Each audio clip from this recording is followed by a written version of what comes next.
Dan itu dapat kita ambil hikmahnya bahwa sekarang ada alat transportasi dan alat komunikasi itu bisa kita simpulkan dari peristiwa historis.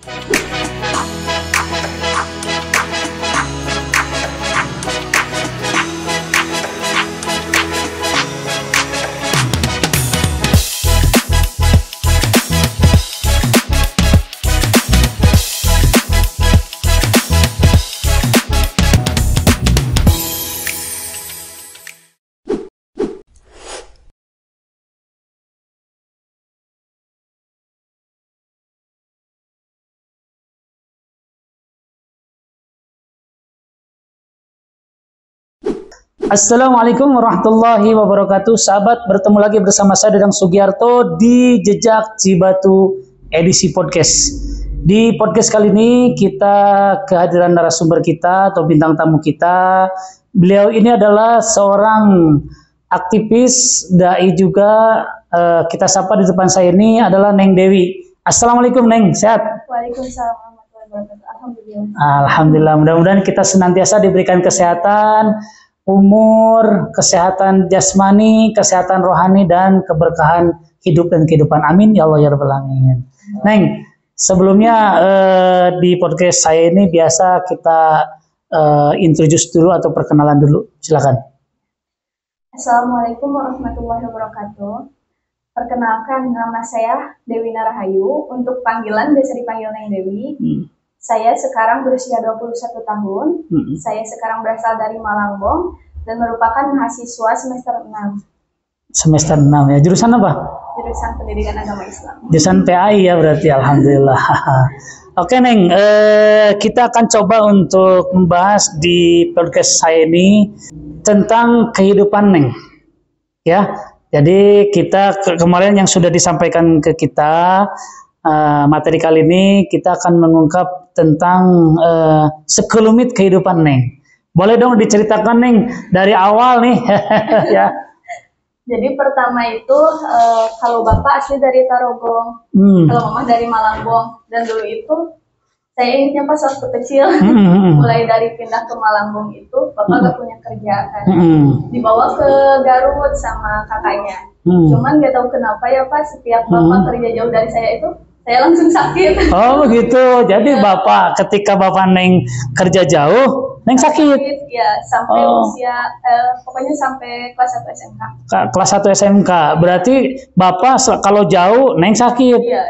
Oh, kenapa itu sampai jadi seperti itu? Dekatnya ke Bapak mungkin ya. Oh, dekatnya ke Bapak ya. Terus jadi Bapak nggak bisa kerja gitu kan. Jadi ya udahlah jualan di kampung. Tapi yang namanya di kampung juga kan Pak, apalagi di sana penduduknya sedikit.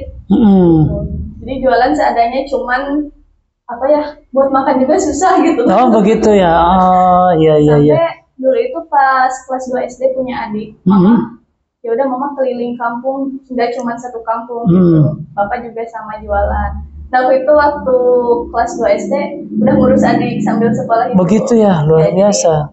Mau berangkat sekolah itu nunggu dulu Mama pulang jualan pagi-pagi. Pada saat itu kelas berapa Neng? Kelas 2 SD. Kelas 2 SD. Luar biasa. Mama itu jualan apa? Mama jualan gorengan, terus kayak sayuran gitu. Kalau Bapak? Kalau Bapak sama. Sama juga ya. Kadang ke sekolah juga jajanan anak-anak. Oh iya iya, terus oke. Ya tapi nggak cukup juga buat sehari-hari. Untuk sekolah juga kadang bekal kadang enggak gitu kan. Kesiangan terus karena kan ngurus juga adik. Berapa bersaudara nih? Pas kelas 2 baru satu. Baru satu. Saya 5 bersaudara. 5 bersaudara ya. Kakak 2, adik 2. Kakak 2, adik 2. Terus kan pas kelas 5 ada lagi gitu. Yang punya lagi adik. Ya. Ngurus tuh 2. Luar biasa. Kelas berapa Neng? Kelas 5. Kelas 5 SD. Waktu itu Neng mengurus 2 adik. Iya, jadi kalau lagi kecil itu nggak punya cerita masa kecil itu ya. Oke, luar biasa. Karena kebetulan kakak yang pertama nggak diam di Malangbong, dia itu bilang ke Mama pengen di mana aja asal di sekolah yang bagus. Gitu. Jadi dia nyari sekolah sendiri. Gitu. Kakak itu kuliah juga atau gimana, sekolah atau gimana? Pas punya adik masih sekolah, cuman kan dulu ada pertukaran pelajar, dipindahin ke Witama Bogor. Oh. Sekarang alhamdulillah alhamdulillah udah kerja. Udah kerja, alhamdulillah, alhamdulillah. Terus dalam kehidupan Neng sendiri, ketika Neng kelas 5 SD itu mengurus adik ya. Iya. Terus Neng ketika sekarang nih SMP, SMA, kemudian kuliah, apa dalam kehidupan Neng yang paling berat tuh Neng? Yang paling berat itu kayak lihat mama sama bapak makin tua gitu, sama anaknya belum bisa apa-apa. Iya. Tapi pada saat itu Neng sekolah nginjak SMP atau SMA, itu ada hal-hal yang terjadi terhadap Neng atau bagaimana? Tidak ada? Banyak ya. Boleh diceritakan dong? Ya. Jadi dulu waktu SD itu di sekolah jadi bahan bulian. Bulian? Iya, karena kan sering kesiangan juga kalau pakaian nggak keurus gitu kan. Tapi kayak mama sama bapak pendidikan nomor 1 gitu. Gak apa-apa mau gimana-gimana juga. Yang penting sekolah, yang penting rajin aja gitu. Alhamdulillah saya juga sekolah berkat beasiswa. Beasiswa yang dari mana nih? Dari nilai rapot. Nilai rapot. Itu ketika kelas berapa sekolahnya? Dari SMP, kalau SD juga kadang suka dikasih sama guru. Oh begitu. Kayak kalau misalkan saya kan aktif lomba-lomba gitu. Juara Neng, ada juara. Juara apa saja nih? Banyaknya di pidato. Pidato ya, saya dengar-dengar Neng juga sebagai dai ya, ya. Coba dong bakatnya tuh dari kapan tuh? Kalau itu mah dari SMP kelas 3. Karena dari SD sampai SMP kelas 2 mah fokusnya pidato gitu sama ke matematika. Olimpiade. Cuman kalau olimpiade paling masuk 10 besar belum pernah masuk. Belum pernah masuk ya. Tapi kalau untuk pidato itu juara atau bagaimana? Ke-1 ya. Di mana itu Neng? Ya intinya kalau misalkan ada lomba itu, jadi dalam hati itu kata mama angkat derajat orang tua gitu dengan prestasi. Ya udah, jadi kalau misalkan ada lomba pidato semangat aja gitu. Pada akhirnya alhamdulillah menghasilkan ya. Alhamdulillah. Nah, terus dukungan dari orang tua, kedua orang tua Neng pada saat Neng menginjak menjadi seorang daiyah itu bagaimana? Ya mama mah pengennya jadi karena kebetulan kakak saya keduanya guru, jadi pengen saya yang ngamalin ilmu gitu sama. Kalau bisa mah kamu ajarin ngaji, dan dulu juga waktu SD itu saya emang ngajarin ngaji. Pas kakak saya udah mulai kerja keluar gitu. Jadi yang di kampung itu saya. Di kampung tuh Neng ya. Oke. Tapi pada saat itu apakah Neng mengalami ketraumaan dengan keadaan atau tidak? Kalau ketraumaan ada. Ada ya. Sempat pengen putus sekolah sih dulu. Waktu Sempat kelas 2 SMP. Kenapa? Apa yang terjadi? Dulu tuh kan SMP jauh ya sekolahnya. Di mana? Di Ma'arif. Ma'arif. Oke. Terus kan jalan gitu, pulang pergi itu. Pulang pergi jalan waktu itu berapa kilo? Ada 1 kilo, pulang pergi, jalan kaki ya? Iya. Masya Allah. Terus apa lagi yang membuat Neng bangkit dari sampai sekarang berprestasi di bidang pidato atau ceramah ini? Intinya melihat mama sama bapak yang bikin semangatnya, jadi pengen nunjukin aja gitu. Pengen nunjukin aja kepada bahwa saya tuh mampu dan saya ada dorongan yang kuat dari ibu dan bapak ya. Terus pernah Neng memberikan ceramah di mana? Kalau pernah di Majalaya, Bandung, di Cilabu, dan sebagian di Malang. Sebagian di Malang, Bung. Ya. Ada bayarannya? Ada. Alhamdulillah ya. Tapi pada saat Neng manggung pertama itu di mana? Dan apa yang dirasakan? Di Malang, Bung itu. Pada acara apa? Acara waktu memperingati 17 Agustus ada pengajian malamnya. Kalau ada pengajian malamnya itu, oh itu acaranya berarti di kecamatan apa kan? Di kampung atau skala kecamatan? Di kampung. Oh di kampung. Itu pas begitu Neng tampil, orang-orang atau masyarakat di sana bagaimana terhadap Neng? Ya alhamdulillah gitu, kayak gimana ya kalau dibilang mau kayak artis itu. Oh gitu ya, bangga berarti ya, bangga ya, bangga terhadap diri sendiri dan bangga di belakang Neng itu ada kedua orang tua yang selalu mensupport Neng ya. Ini adalah Dodo Story, rasanya enak dan lega. Tidak minum. Nah kalau sekarang nih, Neng kan kuliah ya, jurusan apa? PAI. PAI, Pendidikan Agama Islam. Berarti nanti Neng sebagai guru juga. Iya dulu Aku juga udah jadi guru dulu, cuman keluar karena mau pindah. Oh, pada saat itu Neng ngahonor. Ya. Ngahonor di mana? SD. SD. Pada saat itu keluar karena Mau pindah. Pindah ke mana? Ke SMK, ngikutin kakak. Oh, ke SMK ikutin kakak. Kalau sekarang sehari-hari ini ngapa tuh? Kalau sekarang mah bantu dulu kakak yang di Garut, kerja. Kadang suka ke Malangbong juga gitu ya. Bolak-balik kalau misalkan ada kerjaan di Garut, ke Garut. Oke, Neng. Sekarang kan Neng sudah tinggalnya di mana sekarang? Sekarang kalau sering mah di Tarogong. Di Tarogong ya, bersama kakak. Bersama kakak. Apa yang Neng inginkan dalam kehidupan Neng sekarang ini? Yang saya inginkan itu, saya itu kerja gitu kan. Tapi Neng kerja sambil kuliah? Iya. Kerja sampai kuliah? Iya. Dulu juga kerja dari SMK kelas 1. Kerja apa, Neng? Di pabrik makanan ringan. Pabrik makanannya itu cara membaginya gimana? Jadi pulang sekolah gitu, bantuin mama. Karena mama sempat kerja di situ juga. Terus kan waktu sekolah kepotong COVID ya.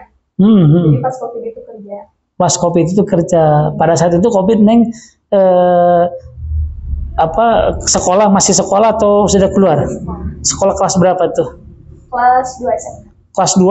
Kelas 2 SMK. Ke SMK. Berarti pas Neng lulus itu masih COVID ya? Masih. Berarti lulusan COVID berarti ya. Oke, Neng. Kalau dilihat dari biografi kan tadi saya sudah tanyakan tentang Neng ceramah. Ada luka-liku dalam kegiatan Neng manggung di mana tadi? Di luar kabupaten di mana? Di Majalaya. Di Majalaya. Itu siapa yang ngundang, Neng? Dan dalam acara apa? Kalau dulu itu dari anggota Laskar Bahlul Ulum kalau nggak salah. Gimana? Teman dari Lewi Goong katanya dari Kang Dadang gitu ya di sana itu pengen ngadain ceramah gitu ya. Tapi mubarinya pengen perempuan. Terus jadi temen yang di Lewi Goong hubungin saya gitu. Di acara pernikahan. Acara pernikahan. Sambil memperingati Maulid. Sambil memperingati Maulid. Ini coba boleh dong sedikit ceramah ya sampel ya. Boleh kan? Boleh. Silakan untuk ceramah. Sahabat Jejak Cibatu, di depan saya ini adalah salah satu dai ya. Insya Allah nanti kita akan coba untuk ceramahnya, dengarkan ya. Assalamualaikum warahmatullahi wabarakatuh. Dan syukurillah, sholatan wassalamu ala rasulillah amma ba'du. Ya, langsung aja ya Pak. Karena sekarang kan kita mau memasuki bulan puasa. Dan kemarin kita itu sudah melewati bulan Rajab. Dan bulan Rajab itu di mana bulan yang Allah menunjukkan keagungannya melalui peristiwa Isra Mi'raj. Dan ada juga, tapi di sini saya tidak akan menjelaskan sebab kenapa terjadinya Isra Mi'raj, karena yang tahu sebab itu adalah yang membuat sebab, yaitu Allah Subhanahu wa taala.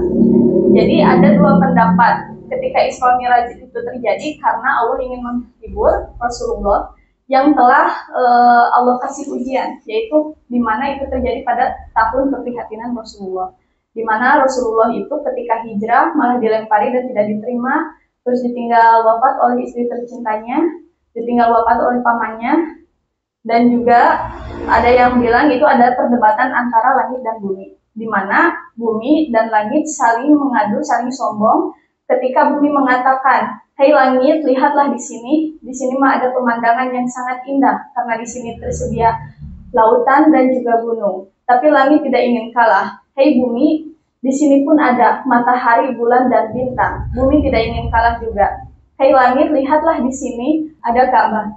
Namun langit pun tidak ingin kalah dan langit pun menjawab, "Wahai bumi, saya pun di sini memiliki Baitul Ma'mur, yaitu tempat tawaf para malaikat." Bumi tidak ingin kalah. "Hei langit, lihatlah di sini, saya diduduki oleh salah satu hamba Allah yang paling mulia, yaitu Rasulullah Shallallahu Alaihi Wasallam."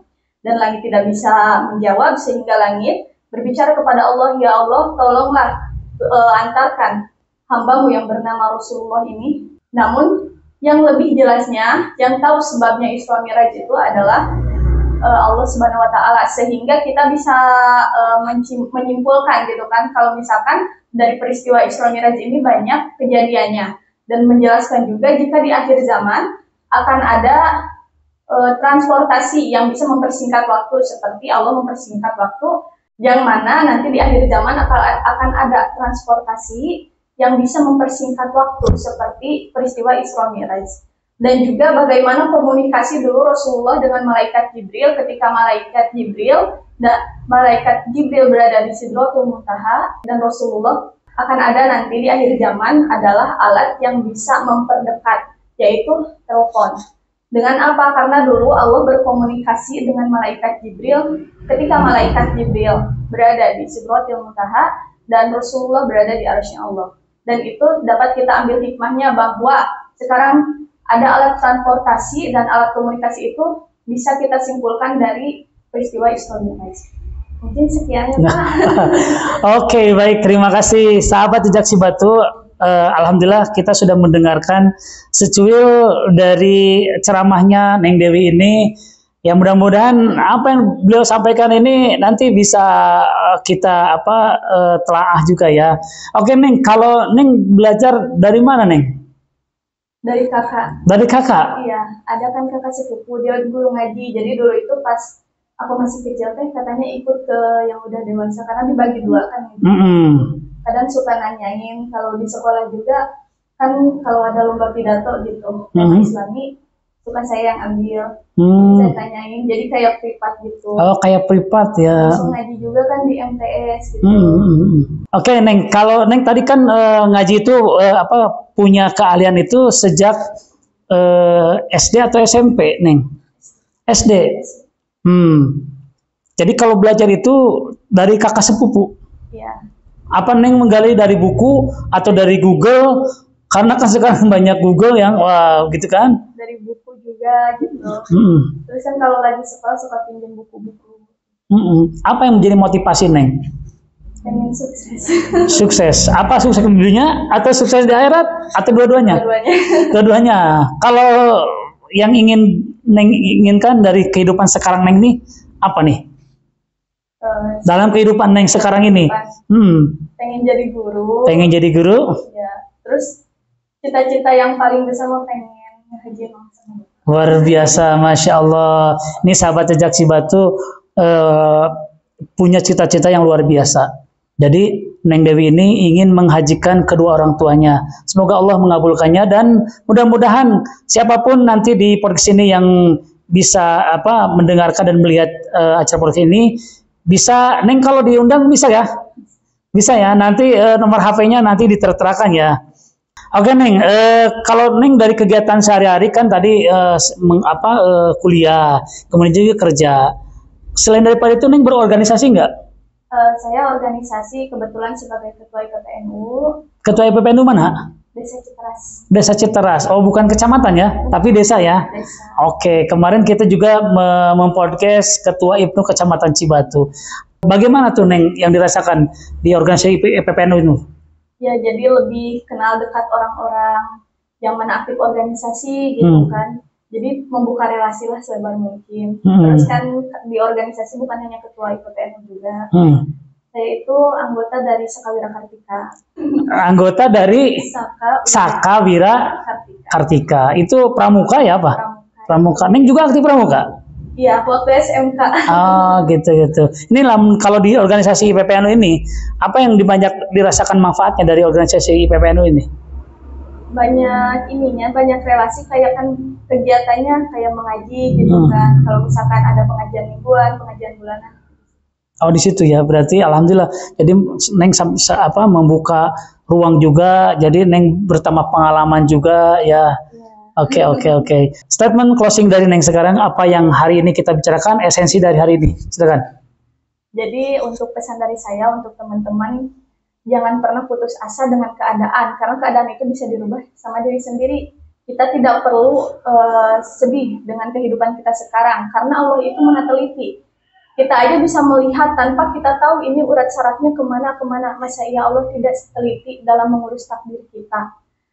Dan jalan sukses yang pertama itu sebenarnya bukan dari segi materi, bukan dari segi berjuangnya juga, tapi ada satu kuncinya, yaitu di orang tua. Ketika dimana orang tua melindungi kita dengan doa, mensupport kita dengan doa, insya Allah kita juga akan mencapai apa yang kita mau. Dan saya mohon kepada teman-teman juga, dimanapun teman-teman berada, kenapa kita harus menjaga orang tua? Karena kita bisa hidup ke sini itu karena orang tua. Doa orang tua itu sangat berarti untuk kehidupan kita. Ketika kita melakukan sesuatu, kita menganggap bahwa ini tidak mungkin, namun di situ ketika ada orang tua, dan disitulah yang bisa membuat kita berhasil itu. Intinya orang tua nomor satu, dan jangan menyerah juga untuk yang sekolah, yang benar sekolahnya, untuk yang kerja, kerjanya yang benar, dan jangan lupa mencari ilmu, karena ilmu itu sangat penting untuk kehidupan kita ke depannya. Dan ada pesan juga buat generasi Gen Z, kalian jangan pernah menyerah, apalagi kan generasi Gen Z itu ujiannya di perasaannya. Dan ada dua orang, ada satu yang ingin mendapatkan cinta, dan ada juga orang yang ingin mendapatkan karir. Ketika kamu seseorang yang ingin mengejar karir, janganlah kamu ingin mengejar cinta juga, karena kita tidak bisa mendapatkan keduanya. Ketika kamu mengejar tentang cinta, maka kamu akan bersiap kehilangan karirmu. Tapi ketika kamu ingin mengejar karir, maka bersiaplah jika kamu sendiri kesepian. Karena supaya kita bisa fokus, supaya kita bisa tertuju pada tujuan kita yang utama, yaitu ingin membanggakan orang tua. Karena orang tua dulu, ketika kita ingin mempunyai tekad untuk merubah kehidupan. Karena kuncinya cuma di orang tua. Jadi saran saya buat teman-teman, mending banggakan dulu orang tua. Karena ketika kita sudah membanggakan orang tua, apa yang kita mau bisa kita dapatkan semuanya. Oke, terima kasih statement closing dari Neng Dewi, bahwa kita petik satu lagi, yang paling pertama di alam dunia ini atau di dunia ini adalah keriduan daripada orang tua dan keriduan daripada Allah Subhanahu wa taala. Yang bekerja dengan baik, pelajar atau mahasiswa sebagai mahasiswa yang baik dan benar. Saya Danung Sugiarto yang bertugas, dan di depan saya narasumber kita, bintang tamu kita Neng Dewi. Terima kasih sudah hadir di podcast Sejak Cibatu. Mudah-mudahan nanti bisa ketemu lagi ya. Dan saya tutup, wallahu muwaffiq ila aqwamit thoriq. Wassalamualaikum warahmatullahi wabarakatuh. Terima kasih.